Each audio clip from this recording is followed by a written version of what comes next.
Nope.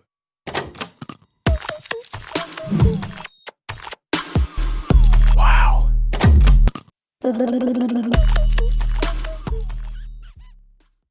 তো hey guys, welcome back to another video. So বন্ধুসকল আজি আমি আলোচনা কৰিম PDF ৰ বিষয়ে। হয় বন্ধুসকল মানে PDF লৈ বহুতে মানে কনফিউজ আছে যে PDF টো কিমান MB হ'ব লাগিব, তাৰ পিছত PDF টো কেনেকৈ আপলোড কৰিব লাগিব বা PDF টো মানে স্ক্যান কৰাৰ কাৰণে কোনটো এপছ বা PDF টো কোনটো এপছৰ দ্বাৰা বনাব লাগিব।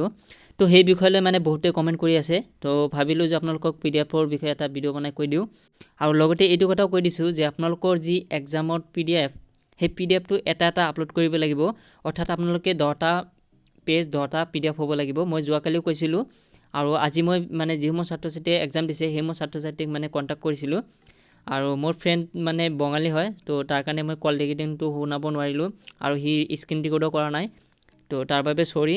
আৰু লগতে মই মুণ্ডা অৰ্থাৎ গুৱাহাটী ইউনিভাৰ্চিটিৰ যিজন জিএছ হয়, তো তাক মই কন্টাক্ট কৰিলো আৰু মুণ্ডাই মোক ক'লে যে এটা PDF আপলোড কৰিব লাগিব, অৰ্থাৎ 10টা পেজত যদি আপোনালোকে এনসাৰসমূহ লিখে 10টা PDF হ'ব লাগিব আৰু যদি কোনোবা 7টা পেজতে হৈ গৈছে 7টা পেজ অৰ্থাৎ 7টা PDF আপোনালোকে আপলোড কৰিব লাগিব।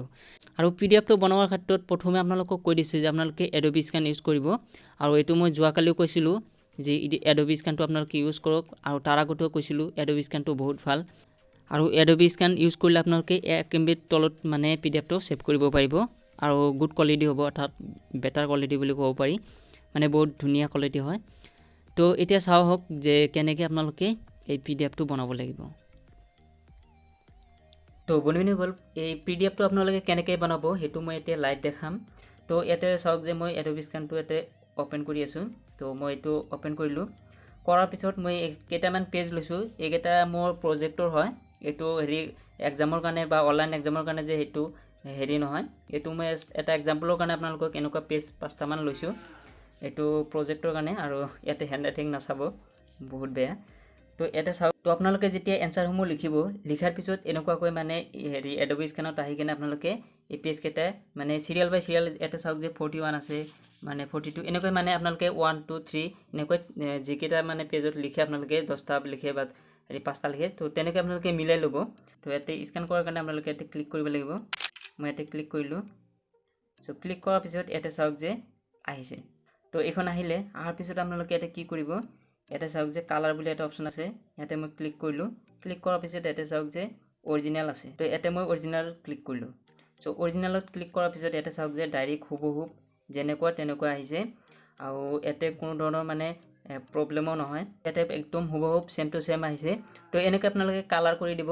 আৰু মই আজিও কৈছো যে আপোনালোকে PDF টো ৰিনাম কৰিব নালাগে, যোৱাকালিও কৈছিলো আজিও কৈছো আপোনালোকে PDF টো ৰিনাম কৰিব নালাগে, কিয়নো আপোনালোকে যদি নতুন SOP চাই তাতে কোনো ধৰণৰ মানে PDF ৰিনামৰ কৰাৰ কাৰণে কোনো কথা কোৱা নাই, তো আপোনালোকে ৰিনাম কৰিব নালাগে।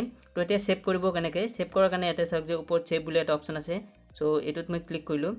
ক্লিক কৰাৰ পিছত ইয়াতে অলপ প্ৰসেসিং হ'ব, তো হলে হোৱাৰ পিছত ইয়াতে চাওক যে মোৰ বুলি এটা অপচন আছে, তো এই মোৰ অপচনত মই আপুনি ইয়াতে ক্লিক কৰিব।